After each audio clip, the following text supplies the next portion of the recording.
Assalamualaikum warahmatullahi wabarakatuh. Al-Fatihah.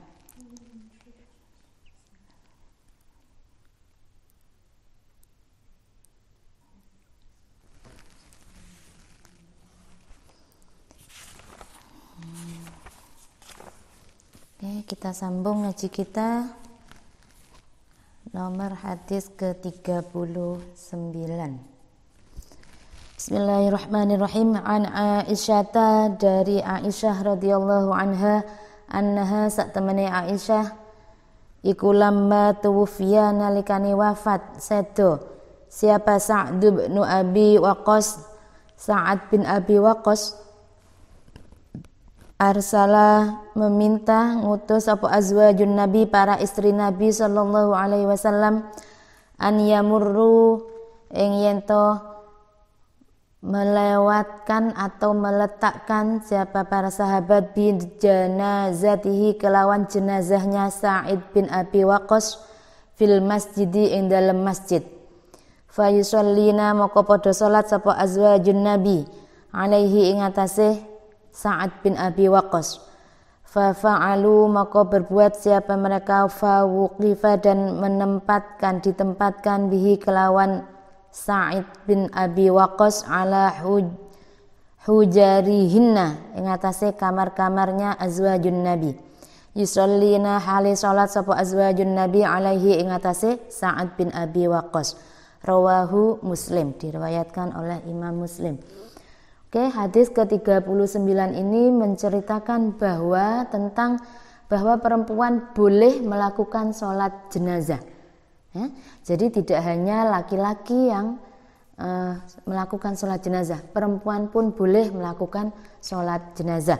Diceritakan dari Aisyah bahwa ketika Sa'ad bin Abi Waqqas wafat, para istri Nabi meminta para sahabat untuk meletakkan jenazah di masjid dan para istri beliau ikut mensolatkan Sa'ad bin Abi Waqqas. Dari sini bisa kita ambil pelajaran bahwa tidak apa-apa ya, perempuan ikut mensolati jenazah itu tidak apa-apa, sah-sah saja.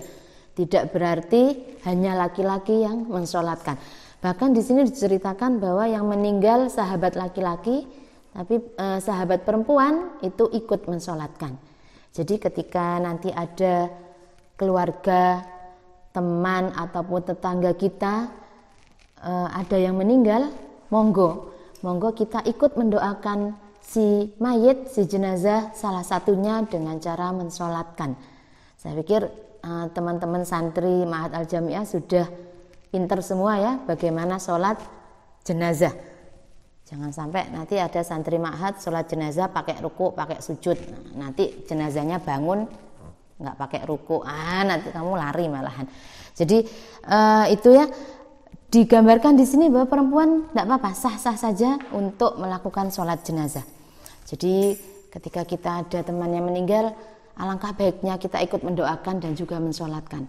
Jangan hanya ketika takziah, ada teman, ada keluarga yang meninggal, kita takziah, karena memang ada di daerah kita takziah ya.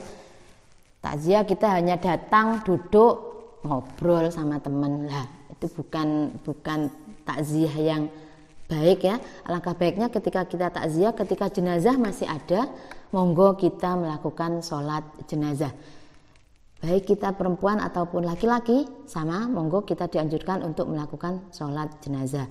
Bahkan ketika memang ada keluarga ataupun teman yang meninggal itu jauh, kita bisa juga dengan melakukan sholat ghaib ya, sholat jenazah dari jauh, yaitu sholat ghaib, itu bisa juga kita lakukan.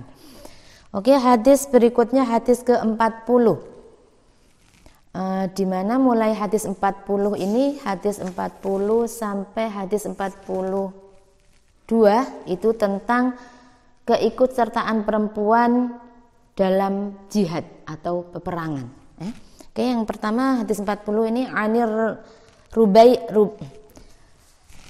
hadis ke-40 Anir Rubai' binti Muawwidh, dari Rubai' binti Muawwidh radhiyallahu anha qalat, berkata siapa Rubai', Kunna ono siapa kami iku nagzu berperang siapa kami ma'a Rasulillah beserta Rasulullah sallallahu alaihi wasallam. Nasqi memberi minum siapa kami al-qauma ing kaum para tentara. Wa nakhdumu dan membantu siapa kami hum ing kaum. Wa naruddu dan membawa siapa kami al-qatla ing orang-orang yang terbunuh wal jurha dan orang-orang yang terluka ilal madinati maring Madinah. Rawahu al-Bukhari. Ya. Ketika kita berbicara tentang peperangan pada zaman Nabi, kita perlu ingat bahwa perempuan juga banyak yang berpartisipasi dalam peperangan. Kita juga bahkan tahu Aisyah juga pernah memimpin perang. Selain Aisyah juga kita mengenal sahabat Nusaibah, kan? Yang gigih berperang, yang istilahnya saya nggak akan rela Nabi sampai terluka. Beliau dengan gigihnya membela Nabi.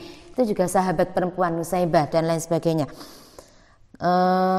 Banyak ya sebetulnya sahabat-sahabat perempuan yang berjasa, yang ikut berperang, berjasa dalam Islam dan lain sebagainya.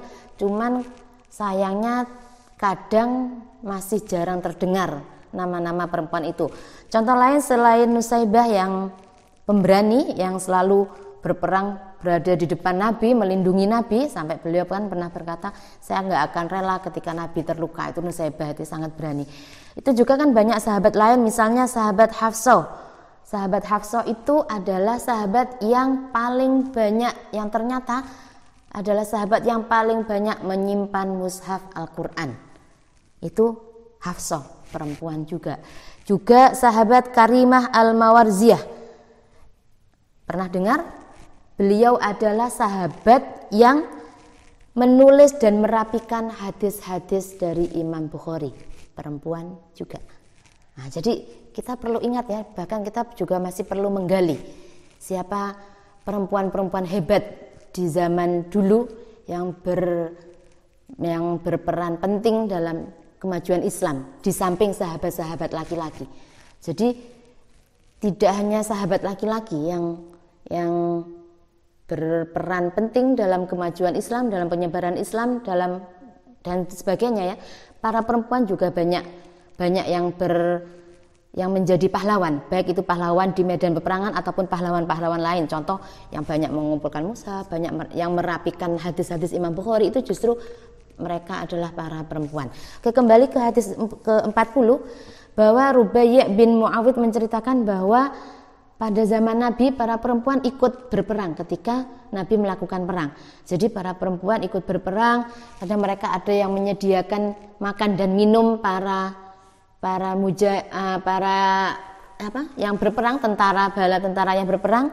Kemudian mereka juga membawa siapa-siapa yang terbunuh, siapa-siapa yang terluka, bawa ke Madinah. Mereka membantu tentara berperang dan lain sebagainya.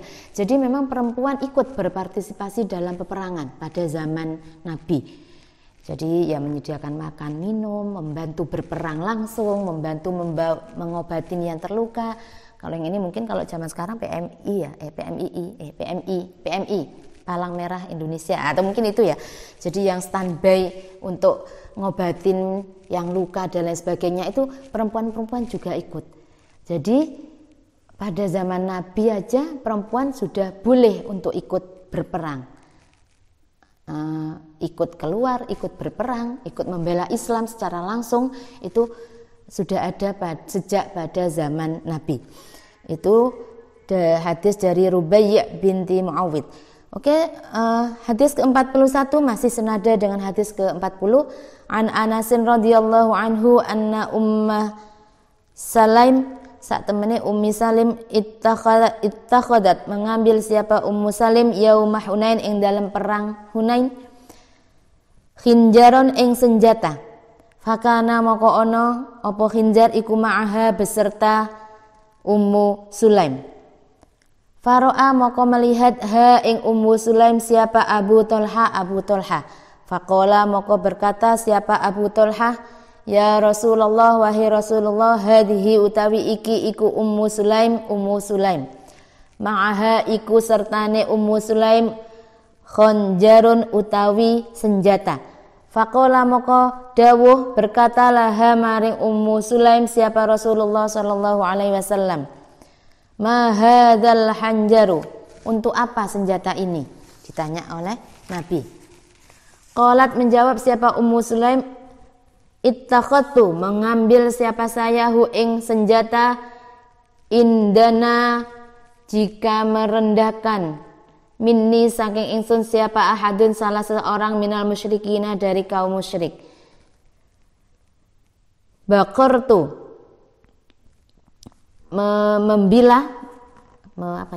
saya bila siapa ingsun bihi kelawan senjata batnahu ing perutnya ahad.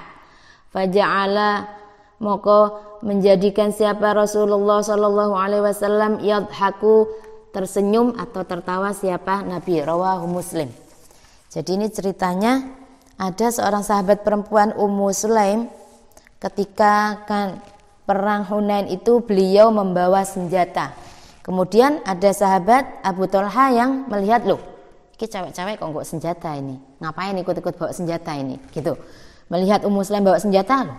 Akhirnya Abu Thalha wadul ke Nabi ini loh, ini Ummu Sulaim ini loh kok bawa senjata, gitu. Diadukan kepada Nabi. Terus kata Nabi, wahai Ummu Sulaim, kamu mau apa kok bawa senjata? Ditanyain sama Nabi. Dijawab sama Ummu Sulaim, ini siapa saja yang akan merendahkan saya, yang akan melukai saya, akan saya sabet. Wah, maksudnya saya sabet perutnya Nabi untuk melindungi saya. Dengan kata lain seperti itu ya. Kemudian Nabi tersenyum. Nabi tersenyum di sini menunjukkan bahwa Nabi tidak melarang, kemudian tidak melarang si Ummu Sulaim untuk membawa senjata, ikut membawa senjata. Jadi nggak apa-apa, monggo, silakan ketika seorang perempuan ikut berperang ataupun seorang perempuan membawa senjata untuk melindungi dirinya sendiri, itu silakan. Atau kalau mungkin zaman sekarang ya, mungkin bagaimana kalau perempuan ikut silat misalnya, ikut pencak silat. Entah itu ikut Pargarnusa atau ikut apa aja itu, sehati apa itu, saya kurang hafal, pokoknya yang silat-silat gitu. Misalnya, gimana hukumnya perempuan ikut pencak silat gitu? Ya nggak apa-apa. Kalau niatnya untuk melindungi diri sendiri, istilahnya untuk menjaga diri sendiri, nggak apa-apa. Toh ini ada contoh, ada sahabat Ummu Sulaim yang membawa senjata untuk melindungi diri sendiri dan Nabi membiarkan itu. Nabi tersenyum, maksudnya Nabi mengizinkan itu. Jadi tidak apa-apa. Pokoknya jangan ikut pencak silat untuk menyakiti orang lain. Apalagi saya ikut pencak silat aja deh, nanti suami saya macam-macam tak. Misalnya seperti itu. Itu tidak boleh ya. Belum sudah seperti itu. Tidak boleh, karena apa? Seorang suami tidak boleh menyakiti istri, tidak boleh melakukan kekerasan terhadap istri, pun sebaliknya. Seorang istri tidak boleh melakukan kekerasan terhadap suami. Seorang istri tidak boleh menyakiti suami. Jangan mentang-mentang ikut pencak silat misalnya, atau jangan mentang-mentang si istri badannya kekar, kebetulan dapat jodoh suami kurus kering, mas jangan macam-macam tak sepak sampean, kayak gitu. Itu jangan, kasihan nanti ya. Dan itu ada salah satu yang tersakiti, jangan. Jadi ketika kita ikut pencak silat atau belajar ilmu bela diri, ataupun kita belajar bagaimana memegang senjata, ketika kalau zaman Nabi megang senjata mungkin pedang ya, itu tidak apa-apa ketika kita memang berniat untuk menjaga diri sendiri. Juga ketika memang sekarang ya, kalau kita lihat zaman sekarang memang kejahatan, naudzubillah ya, sudah semakin merajalela. Memang kadang kita perlu berpikir bahwa perempuan memang perlu modal untuk melindungi diri sendiri, agar tidak hanya tergantung orang lain, dan perempuan bisa melindungi diri sendiri. Entah itu caranya dengan bagaimana belajar ketika kita mendapatkan pelecehan dan lain sebagainya, bagaimana kita harus berbuat, bagaimana ketika kita sendiri dan lain sebagainya, itu memang perlu kita pelajari gitu, untuk mempertahankan diri sendiri, untuk melindungi diri kita. Jadi itu ya, sah-sah saja seorang perempuan ikut berperang, sah-sah saja seorang perempuan misalnya mengikuti kursus bela diri untuk melindungi diri sendiri dan lain sebagainya. Tidak hanya laki-laki yang perlu menjaga diri sendiri, perempuan juga perlu menjaga diri sendiri. Kurang lebihnya mohon maaf, mudah-mudahan bermanfaat. Assalamualaikum warahmatullahi wabarakatuh.